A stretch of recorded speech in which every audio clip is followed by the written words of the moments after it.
राम राम भाइयों, क्या हाल है सबके। आई होप सब कुछ बढ़िया ही होगा, है ना। तो आज हम लोग अपना चैप्टर नंबर 8 कंटिन्यू करेंगे, क्लास सेवेंथ साइंस का। ठीक है, जिसका नाम है विंड स्टॉर्म्स एंड साइक्लोन्स। तो आज हमें किस किस के बारे में पढ़ना है। Today we are going to study about winds, storms and cyclones. ठीक है। सो इन सब चीज़ों के बारे में आज हमको पढ़ना है, तो चलो फिर शुरू करते हैं। ये है हमारा चैप्टर नंबर 8, जिसका नाम है विंड स्टॉर्म एंड साइक्लोन्स। एक मिनट।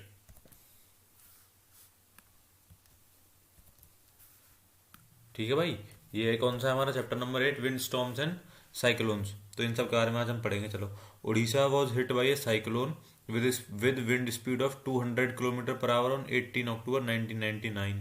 तो इस टाइम पे जब साइक्लोन आया था उड़ीसा में, जिसकी स्पीड थी 200 किलोमीटर पर आवर, तो उससे क्या डिस्ट्रक्शन हुआ, क्या मतलब नुकसान हुआ। हमारे 45,000 घर टूट गए, जिसके इतने सारे लोग, 7 लाख लोगों का घर टूट गया। मतलब वो बेघर हो गए, घर से अपने बेघर हो गए। और इसके बाद एक और हमारा उड़ीसा में ही एक और साइक्लोन आया 260 किलोमीटर पर आवर से।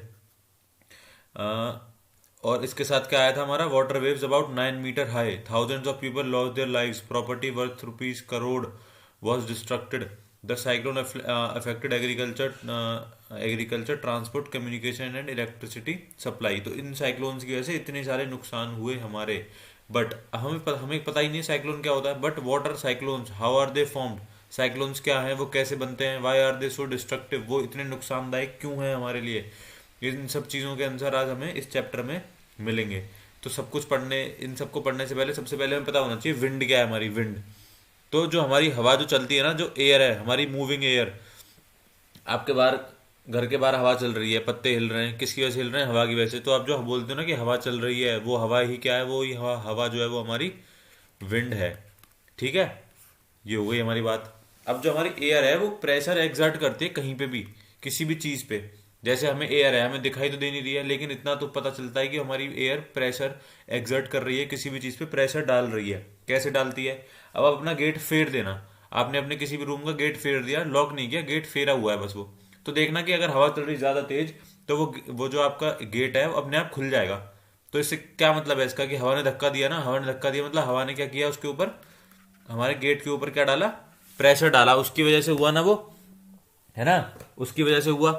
तो हमारे गेट ने प्रेशर डाला, तो उसकी मतलब हमारी हवा ने गेट के ऊपर प्रेशर डाला, तो उसकी वजह से हमारा गेट खुल गया। अब हमारे साइकिल के टायर होते हैं, वो टाइट टाइट क्यों लगते हैं। हम साइकिल के टायर को, बाइक के टायर को अब दबा के देखना, कभी दबेगा नहीं। क्यों क्यों नहीं दबेगा, ऐसा कुछ तो है नहीं कि उसके अंदर कुछ पत्थर भरे हुए हैं इसलिए नहीं दब रहा वो। उसके अंदर भी क्या है, हमारी एयर है। लेकिन वो एयर भरी हुई है एक प्रेशर के अंदर, तो वो प्रेशर के अंदर वो एयर क्या कर रही है, अपने टायर पे प्रेशर दे रही है, जिसकी वजह से हम उसको दबा नहीं सकते हैं।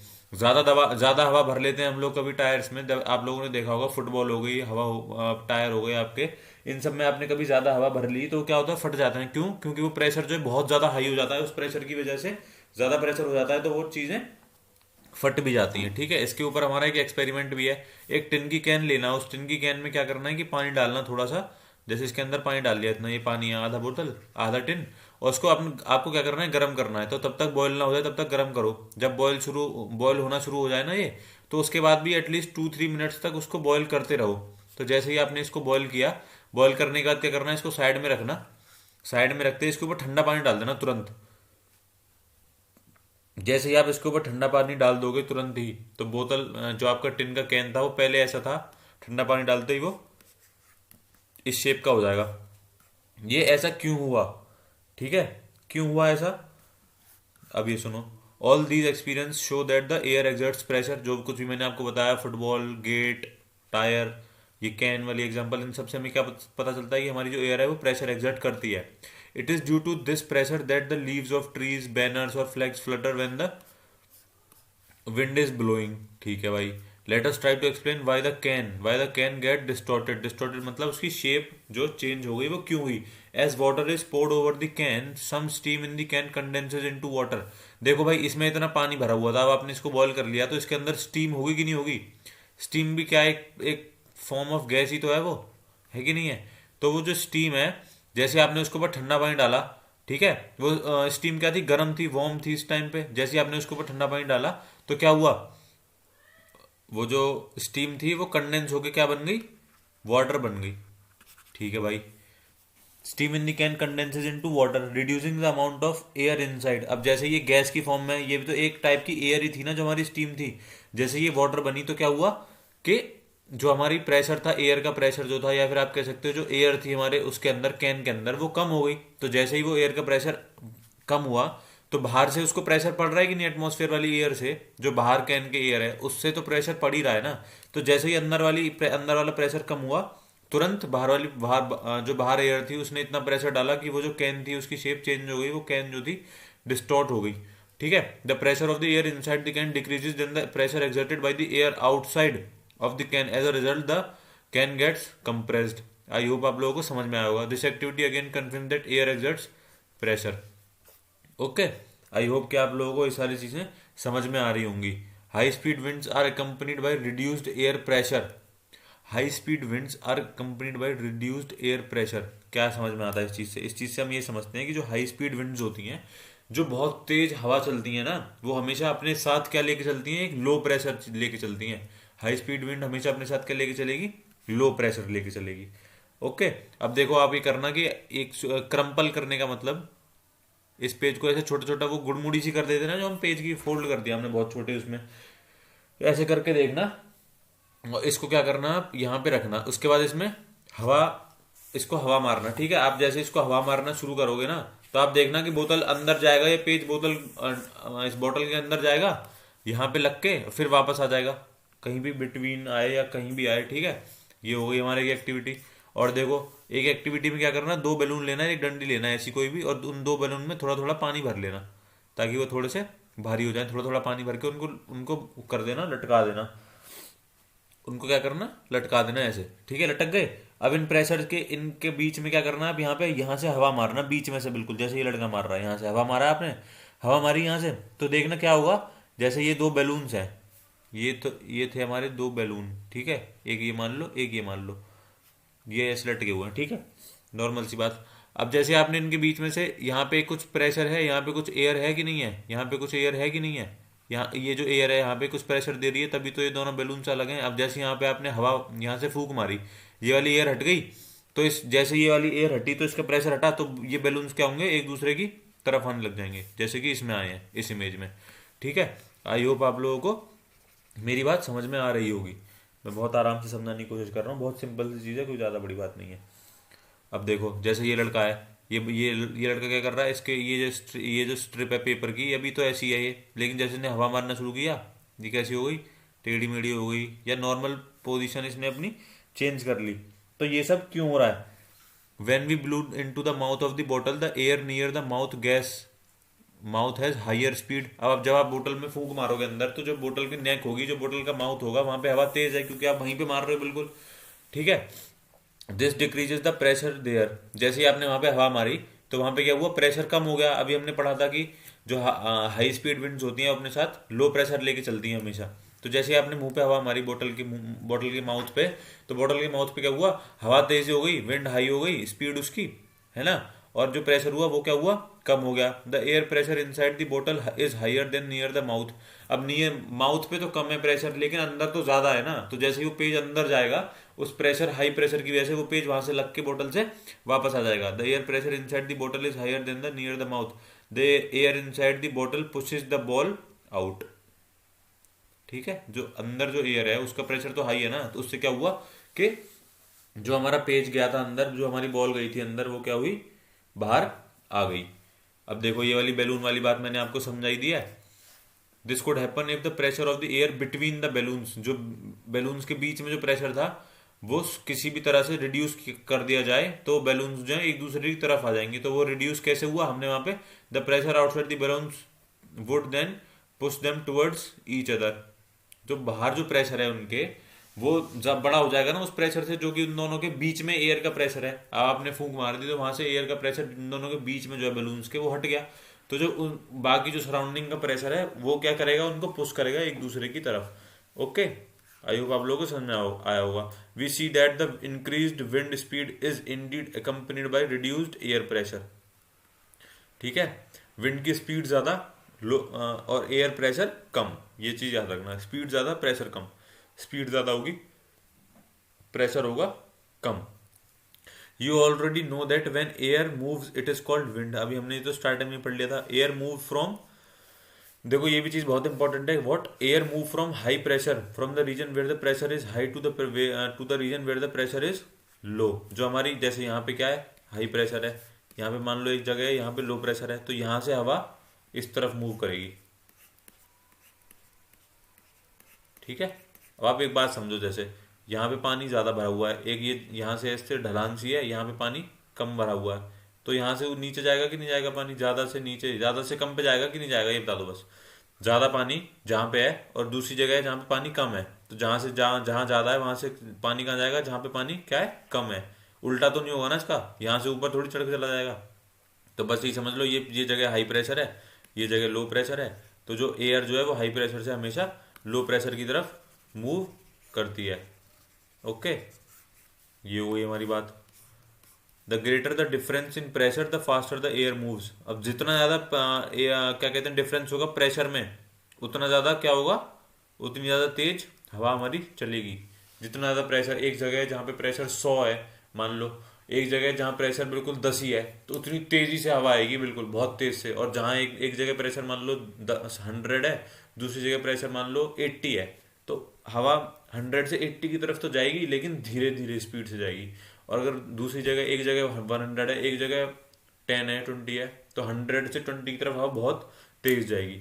ठीक है, ये वाली बात हो गई हमारी। अब देखो हमारा क्या आता है अगला topic, air expends on heating. ये चीज हमें कैसे पता चलेगी कि एयर हमारी एक्सपेंड होती है हीटिंग से। ये देखो, एक ये लो एक टेस्ट ट्यूब, आप एक टेस्ट ट्यूब लिया, उसके ऊपर ऐसे बैलून रख दो, मतलब बैलून को चिपका दो ऊपर इस तरह से। अब इस बैलून को क्या क्या करना है आपको, इस टेस्ट ट्यूब को एक बॉइलिंग वाटर में रखना है। बॉइलिंग ट्यूब इमर्ज इन दी हॉट वाटर, मतलब हॉट वाटर में रखना है। ठीक है, तो जैसे ही आपने इसको हॉट वाटर में रखा, तो क्या पता चलेगा, जैसे ही हॉट वाटर में रख दिया आपने, तो इस टेस्ट ट्यूब के अंदर कुछ एयर है कि नहीं है। वो एयर क्या होगी, इस हॉट वाटर की वजह से वो एयर क्या होगी, एक्सपेंड होगी कि नहीं होगी। देखो पहले बैलून ऐसा था, अब बैलून कैसा हो गया, इसमें ऐसा लग रहा है कि थोड़ी थोड़ी हवा भर गई है, पहले बिल्कुल भी हवा नहीं थी, अब लग रहा है कि हवा भर गई है। तो इससे क्या पता चल रहा है कि जो टेस्ट ट्यूब की एयर थी वो एक्सपेंड हो गई ऊपर तक, पहले नहीं हुई थी बट अब हो चुकी है।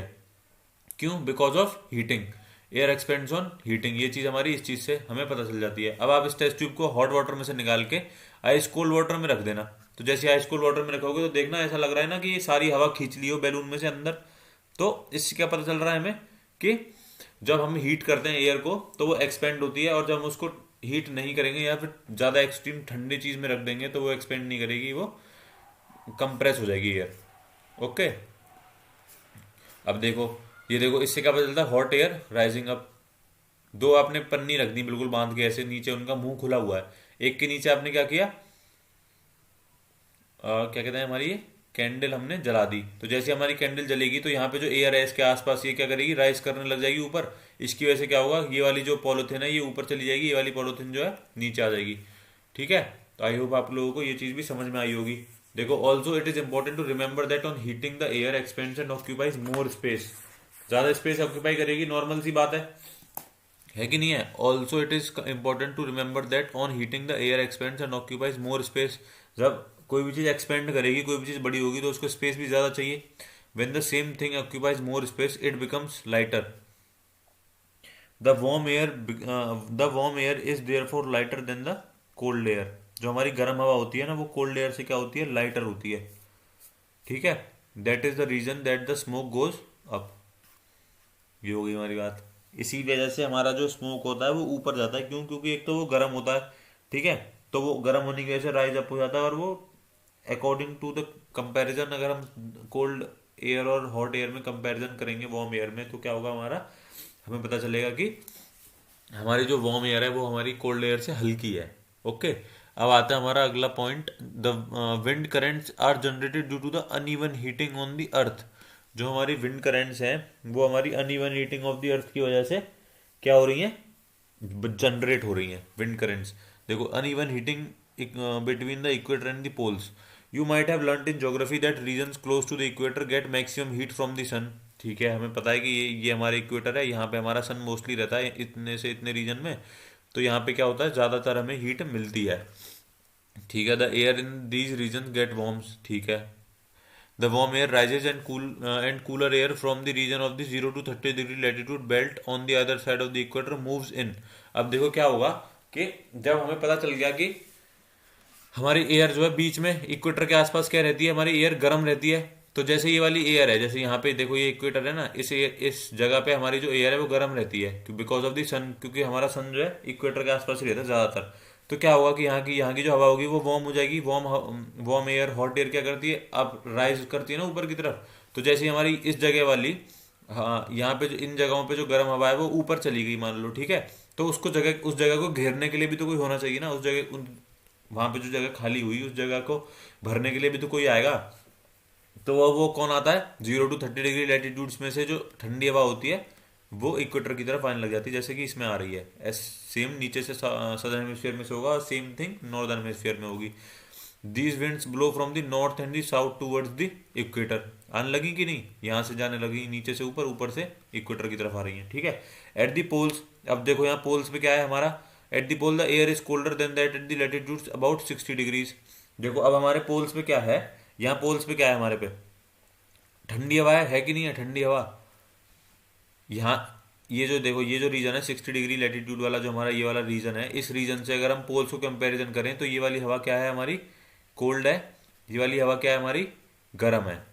ठीक है, the warm air at these latitude rises up and the cold wind from the polar region rushes in to it take its place. अब देखो इस जो रीजन था, जो हमारा 60 डिग्री लैटिट्यूड वाला जो रीजन था, यहाँ पे हवा क्या थी, गर्म थी, compare as comparison to the polar region. तो जैसे यहाँ की हवा ऊपर जाएगी, एवेपोरेट हो गई या राइज कर गई, तो जो पोलर वाली हवा है वो अंदर आने लगी कि नहीं अंदर आने लगी, पोलर वाली हवा अंदर आने लगी। तो ये जो आपका पूरा विंड का मूवमेंट हो रहा है इस अर्थ में, ये इन एरो से, आई होप आप लोगों को ये चीज़ समझ में आ रही होगी। ठीक है, इक्वेटर वाली हवा क्या कहते हैं, वो गर्म होती है, वो वो मतलब ऊपर जाती है, राइज अप कर जाती है। तो ये वाली जो लेटीट्यूड्स की हवा है ये अंदर आ जाती है। अब यहाँ वाली हवा as compare to the polar region गर्म है, तो जैसे ये वाली हवा क्या करती है, राइज अप करती है, तो कोल्ड वाली हवा अंदर आने लग जाती है। ठीक है, ऐसे ही नॉर्दर्न हेमिस्फीयर में होता है, सेम थिंग सदर्न हेमिस्फीयर में होती है। आई होप आप लोगों को ये सारी चीजें समझ में आ गई होंगी। In this way wind circulation is set up from the poles to the warmer latitudes. ठीक है, ये हो गई हमारी बात। अब हमारी पहली जी पूछ रही है, I wonder why the wind shown in the figure are not in the exact north south direction.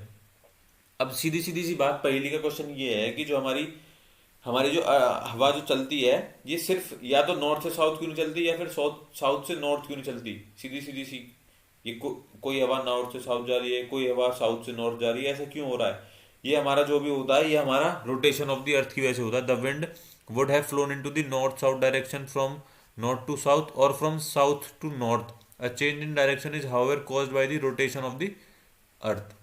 ठीक है, ये हो गई हमारी बात। अब आते हैं uneven heating of land and water. Uneven heating of land and water हमने चैप्टर नंबर 4 में लैंड ब्रीज और सी ब्रीज पढ़ा था कि नहीं पढ़ा था, पढ़ा था ना। वही सेम चीज यहाँ पे एक्सप्लेन की हुई है इसमें। ठीक है, समर सीजन में क्या होता है, near the equator the land warms up faster and the most of the time the temperature of the land is higher than that of the water in the ocean. The air from over the land gets heated and rises up. ये हमने land breeze में same चीज पढ़ी थी कि जब क्या पढ़ी थी हमने कि लैंड ब्रीज में क्या होता है कि जो लैंड जो है हमारा समर्स में जल्दी गर्म हो जाता है, तो जो हमारी लैंड पे जो एयर है वो अब राइज अप कर जाती है, तो ओशन से क्या होता है, ओशन से कोल्ड एयर उसकी जगह ले लेती है। ये सारी चीजें पूरा इधर उधर होता रहता है। ठीक है, ये हो गई हमारी बात। आई होप आप लोगों को इतना सब कुछ क्लियर होगा अभी तक। अब देखो, the word monsoon is drive from the Arabic word मौसम। एक मौसम नाम का शब्द था अरेबिक, उससे क्या हमें मिला है, हमारा अपना वर्ड कौन सा मिला है हमें, मॉनसून, विच मीन्स सीजन। मौसम का मतलब था season. Okay, in winter direction, ये तो हमने पढ़ लिया लैंड ब्रीज सी ब्रीज में, ये हो गई हमारी बात। The monsoon winds carry water and it rains. जो हमारी देखो भूजो पूछ रहा है, I want to know what these winds do for us. Winds हमारे लिए क्या करती हैं। The winds from the ocean carry water and bring rain. It is a part of the water cycle. The monsoon winds carry water and it rains. Cloud bring rain and give us happiness. Farmers in our country depend mainly on rains for their harvest. There are many folk songs associated with clouds and rain. Sing and enjoy with your friends if you know. Here is one for you. ये एक song दिया गया है आप लोगों के लिए. Okay ये सारी हमारी बात होगी. However it is not always happy ending. Rain often create problems. Can you list some problems. ज़्यादा रेन होगी तो क्या है हमारी फ्लड्स आ सकती हैं, या फिर रेन बिल्कुल नहीं आई तो हमारी ड्रॉट आ सकती है, सूखा पड़ सकती है. ये सारी चीज़ें हमारी रेन पे डिपेंड करती हैं. You can discuss the causes and solution of the problems with your teacher and parents. In nature itself there are certain situation that can sometime create disaster and pose threat to humans, animals and plant life. ठीक है, कौन सी चीज़ें हैं ये. एक thunderstorm, एक cyclone, और भी बहुत सारी चीज़ें हैं, बट हमारे रेन और हमारी एयर से जो रिलेटेड हैं ये हैं थंडरस्टॉर्म और साइक्लोन, जो कि हमने चैप्टर की स्टार्टिंग में भी पढ़ा था कि नहीं. उड़ीसा में जो आए थे उनकी वजह से कितना डिस्ट्रक्शन हुआ था, कितना लॉस हुआ था हमारे मनी का भी, हमारी लाइफ का भी. तो ये इन दोनों को हम पढ़ते हैं. क्या है हमारे थंडरस्टॉर्म, क्या है हमारा cyclone. Thunderstorm develop in hot humid. Thunderstorm जो है वो हमारा हॉट और humid tropical areas like India very frequently, ऐसी जगहों पे वो क्या होता है डेवलप होता है हमारा thunderstorm. The rising temperature produce strong upward rising winds. समझ गए हम. जहाँ पे ज़्यादा गर्मी है वहाँ पे क्या होगा, produce strong upward rising winds. जो हमारी विंड है वो अपवर्ड राइज करेगी. This wind carry water droplets upwards where they freeze and fall down again. क्या होता है यहाँ पे, जो अब हमारा एयर राइज कर रही है तो अपने साथ पानी लेके जाती है ऊपर, है कि नहीं है. द स्विफ्ट मूवमेंट, तो वो ऊपर जाके क्या होती है फ्रीज, वो बन जाते हैं हमारे बादल. The Swift movement of falling water droplets along with the rising air create lightning and sound. अब देखो हो क्या रहा है, नीचे से पानी जा रहा है, नीचे से गर्म हवा ऊपर जा रही है, ऊपर जाके जो पानी लेके जा रही है गर्म हवा, वो बादलों के ऊपर पहुंच गई, बादलों मतलब आसमान में पहुंच गई. ऊपर तो इतनी गर्मी नहीं है ना, जब ऊपर पहुंच जाएंगे हम, गर्मी हमारी नीचे है, ऊपर हमारी ठंड है. ठीक है, तो हो क्या रहा है कि नीचे से हवा जा रही है ऊपर की तरफ. ये क्या लेके जा रही है, ये कौन सी विंड है, हॉट विंड. ऊपर से आ रही है नीचे कोल्ड विंड, ये अपने साथ फ्रीज करके ला रही है पानी को.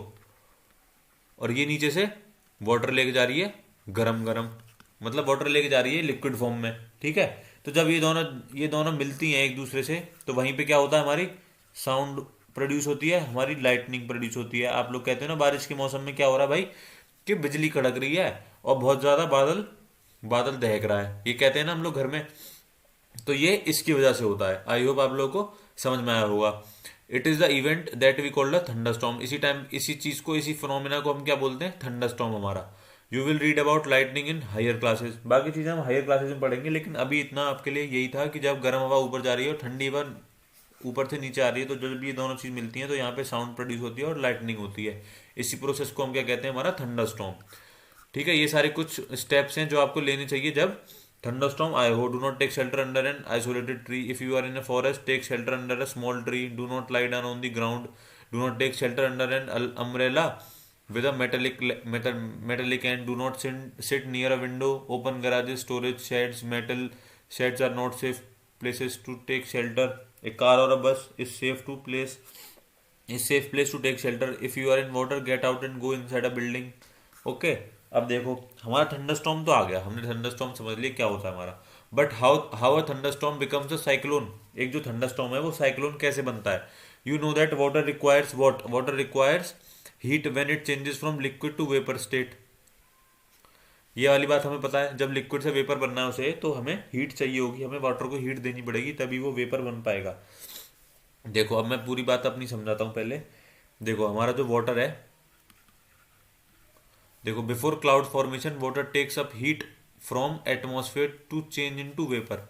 वाटर ने क्या किया, वाटर टेक्स क्लाउड फॉर्मेशन से पहले क्या होता है, वाटर जो है वो हमारा एटमॉस्फेयर से क्या लेता है, हमारी हीट उसने ले ली. प्लस मतलब हीट वाटर ने ले ली, उसके बाद उसने क्या बना दिए, when water vapour changes back to the liquid form as rain drops. तो क्या बन गए, हमारे वाटर ने हीट ले ली तो क्या बन गया, वो हमारा वेपर बन गया. वेपर मतलब क्या बन गया, हमारे क्लाउड्स बन गए. अब उसने क्या किया, वाटर ने जो क्लाउड्स बनने के बाद जो उसने हीट ली थी, वो हीट क्या करी अपनी वापस, माइनस मतलब वापस दे दी किसको, एटमॉस्फेयर को दे दी वापस. ठीक है, वापस देने के बाद वो क्या बन गया, रेन ड्रॉप बन गई, वापस से लिक्विड बन गया वो. ठीक है, this heat is lead to the atmosphere. Rain drop बनने के बाद क्या किया, हीट रिलीज होगी एटमोसफेयर में। The heat release to the atmosphere warms the air around. क्या हुआ, जो हमने जो इसने वेपर्स ने, जो क्लाउड ने जो हीट दी एटमोसफेयर को, उसने क्या किया, अपनी आसपास वाली एयर को क्या किया, गर्म कर दिया। Warm the air around, the air tend to rise and cause a drop in pressure. देखो अब यहाँ पे क्या हो रहा है, जब हमारे वाटर वेपर्स ने, हमारे क्लाउड ने जो हीट एटमॉस्फेयर को दी, उससे क्या हुआ, हमारी जो एयर थी वो वार्म हो गई। वार्म एयर हुई तो वो राइज अप करने लगी। राइज अप हुई तो वहां पे क्या हुआ, प्रेशर लो प्रेशर होने लगा। जब यहाँ पे कोई जगह है, यहाँ से कोई चीज ऊपर जाने लगेगी तो ये क्या होगा, लो प्रेशर बनेगा। प्रेशर लो बन गया, चलो हमारी समझ में आ गई। ड्रॉप हो गया प्रेशर में। More air rushes to the centre of the storm. तो जो थंडर स्टॉर्म बन रहा है हमारा, वहां पे क्या होगा, ज्यादा एयर पहुंचने लगेगी सेंटर की तरफ। This cycle is repeated. अब जो एक साइकिल थी ये पूरी यहाँ तक, ठीक है, इतना सब कुछ एक साइकिल ने किया। अब ये चीज बार बार हो रही है, बार बार हो रही है, साइकिल हो रही है, रिपीट हमारी। This chain of events ends with the formation of a very low pressure system with very high speed winds revolving around it. अब इससे क्या हो रहा है कि ये जो हमारा सेंटर है ना, यहाँ पे ये सेंटर है हमारा, इसके चारों तरफ बहुत तेज हवा चल रही है, बहुत ज्यादा तेज। और बीच में क्या हो गया, हमारा प्रेशर कौन सा हो गया, लो प्रेशर बन गया। इसके चारों तरफ हवा बहुत तेज घूम रही है और लो प्रेशर बन गया। इसी पूरे फिनोमिना को हम क्या कहते हैं, it is the weather condition that we call a cyclone. Factors like wind speed, wind direction, temperature and humidity contribute to development of cyclone. इतने सारे फैक्टर्स की वजह से हमारा साइक्लोन बनता है। और ये एक पूरी साइकिल थी जो कि आई होप आप लोगों को समझ में आई होगी। इसकी वजह से हमारा साइक्लोन फॉर्मेशन हुआ। हीट, वाटर ने हीट ली, वेपर बन गए, क्लाउड बन गए। क्लाउड ने हीट अपने अंदर से बाहर दे दी उस एटमॉस्फेयर में से, फिर वो रेन ड्रॉप बन गए। अब जो हीट उसने बाहर दी एटमॉस्फेयर में, उस एटमॉस्फेयर से क्या हुआ, उस एटमॉस्फेयर में हीट देने के बाद क्या हो गया हमारा, कि जो एयर थी वो गर्म हुई, वहां पे एयर राइज हुई, लो प्रेशर बना। ये सारी साइकिल बार बार होती गई, बार बार होती गई, तो उस लो एक जगह हो गई हमारी, जो हमारा सेंटर हो गया थंडरस्टॉर्म का, वहां पे प्रेशर हो गया बहुत ज्यादा लो और उसके आसपास बहुत तेज तेज हवा चलने लगी। इस प्रेशर, इसी पूरे फिनोमेना को हम क्या कहेंगे, साइक्लोन कहेंगे। ठीक है, ये एक साइक्लोन का आपको डायग्राम दिखाया गया है। साइक्लोन की मेनली क्या होती है, एक हमारी आई होती है। देखो स्ट्रक्चर ऑफ द साइक्लोन पढ़ लो। Structure of a cyclone, the centre of a cyclone is a calm area, it is called the eye of the storm, जिसके बारे में हम पढ़ रहे थे। ठीक है, उसके आसपास की हवा बहुत तेज चल रही होगी, उसका डायमीटर हो सकता है, देखो, a large cyclone is violently rotating mass of air in the atmosphere 10 to 15 kilometre high. ऊंचाई में 10 to 15 किलोमीटर हो सकता है। That diameter of the eye varies from 10 to 30 kilometre. It is a region of free of clouds and has light winds. Around this calm and clear eye, there is a cloud region of about 150 kilometre in size, 150 kilometre in size. देखो इतना बड़ा cyclone हो सकता है। In this region there are high speed winds 150 to 250 kilometre per hour and thick clouds with heavy rain away from this region. The wind speed gradually decreases. देखो ये सारे कुछ स्ट्रक्चर था उसका साइक्लोन का। आई होप आप लोगों को समझ में आया होगा। और ये जो देखो ये छोटा सा दिख रहा है ना आपको, ये क्या है, हमारे साइक्लोन की आई होती है जहाँ पे, और इस आई पे कुछ भी डिस्ट्रक्शन नहीं होता। ये बिल्कुल शांत जगह होती है। साइक्लोन की सबसे शांत जगह कौन सी है, उसकी आई। ठीक है, आई होप आप लोगों को समझ में आया होगा। डिस्ट्रक्शन कॉज बाय साइक्लोन्स, अब साइक्लोन से डिस्ट्रक्शन क्या ही होगा, है ना, आप लोग समझ ही सकते हो। Damages of houses, telephones, communication systems, trees, causing tremendous loss of life and property. इन सब चीज़ों का क्या होता है, हमें लॉस होता है हमारे साइक्लोन की वजह से। साइक्लोन को अलग अलग कंट्रीज में अलग अलग उससे बुलाया जाता है। जैसे कि cyclone is known by different names in different parts of the world. It is called hurricane in the American continent. ये सारी चीजें आप लिख लेना या फिर याद कर लेना, एक जगह लिख लो कहीं पे भी अपनी कॉपी में, कि अमेरिकन कॉन्टिनेंट में हम अपने साइक्लोन्स को क्या कहते हैं, hurricane. In the Philippines and Japan it is called typhoon. Japan और फिलीपीन में हम क्या कहते हैं, इसको टाइफून कहते हैं। ठीक है, ये हो गया। अब एक नई चीज आ रही है हमारी, tornado. In our country they are not very frequent. Tornado क्या होता है ना, हमारे इंडिया में ज्यादा फ्रीक्वेंट नहीं है, ज्यादा नहीं आता है वो। A tornado is a dark funnel shaped cloud that reaches from the sky to the ground. एक टोर्नेडो क्या है, एक फनल जैसा है। फनल आप लोगों ने देखा ही होगा, एक फनल जैसी शेप का होता है जो कि बादलों से बना हुआ होता है, और वो बादल आसमान में से, हमारे स्काई में से नीचे आ जाते हैं हमारे ग्राउंड पे। Most of the tornadoes are weak. ज्यादातर टोर्नेडोज क्या होते हैं, हमारे वीक होते हैं। But a violent tornado can travel at speed of 300 kilometre per hour. Tornadoes may form within cyclones. और जो हमारे टोर्नेडोज होते हैं 300 किलोमीटर पर आवर की स्पीड से चल सकता है। और हमारे साइक्लोन्स के बीच में से भी टॉर्नेडो बन सकते हैं। The whole coast line of India is vulnerable to cyclones, मतलब हमारी जो इंडिया की कोस्ट लाइन है ना, जो हमारा इंडिया है ये, इसकी जो कोस्ट लाइन है, जो ईस्ट वाली और वेस्ट वाली जो कोस्ट लाइन है, ये क्या हमारी वल्नरेबल है किसके लिए? साइक्लोन्स के लिए। मतलब यहाँ पे साइक्लोन आ सकते हैं। पर्टिकुलरली द ईस्ट कोस्ट, जो हमारा ईस्ट कोस्ट है ये ज़्यादा वल्नरेबल है according to the as compare to the west coast. The west coast of the India is less vulnerable to the cyclonic storms both in terms of intensity and frequency of the cyclones. ठीक है। Effective safety हमें क्या क्या लेनी चाहिए? Cyclone forecast, इन सब चीज़ों को इग्नोर नहीं करना चाहिए। Rapid communication to the warning to the government agency, ports, fisherman, इन सब चीज़ों को इग्नोर नहीं करना चाहिए। Construction of cyclone shelters in this, और हमें क्या कंस्ट्रक्ट करने चाहिए? साइक्लोन शेल्टर्स बनाने चाहिए। And administrative arrangements for moving people fast to safer places. Action to the part of the on the part of the people, जो TV में, जो न्यूज़ में ये सारी चीज़ें दिखाई जाएं साइक्लोन्स के बारे में, इन सब चीज़ों को इग्नोर मत करो। ठीक है।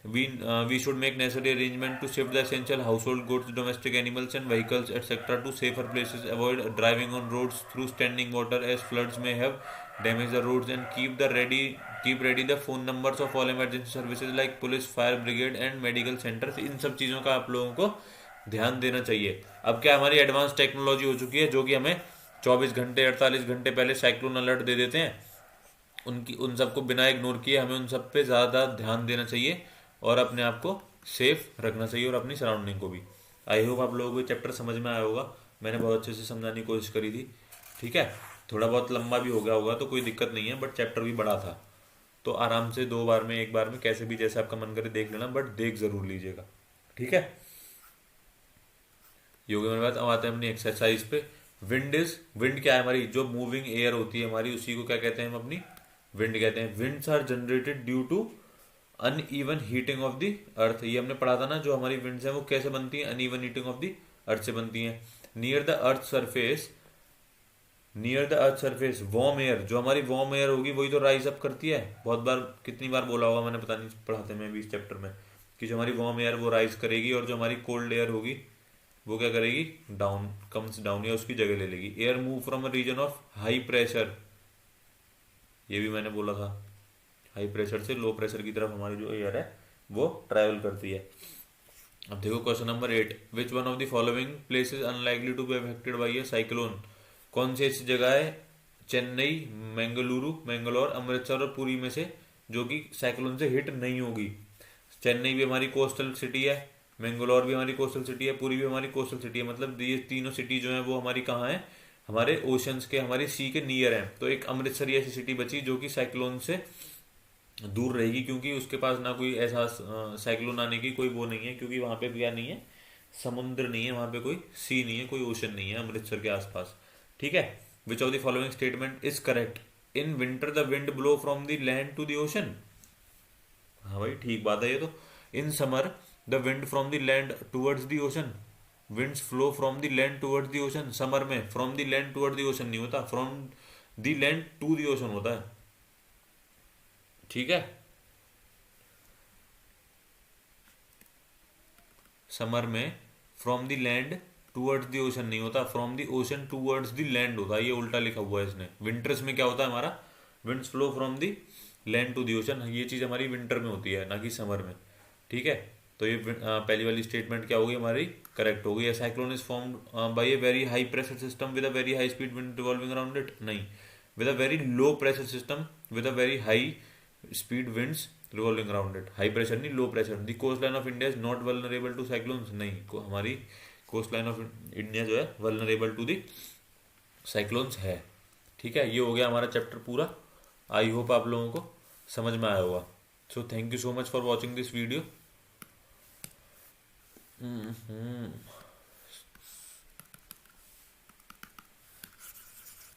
चलिए मैं बंद ही करता हूँ उसको।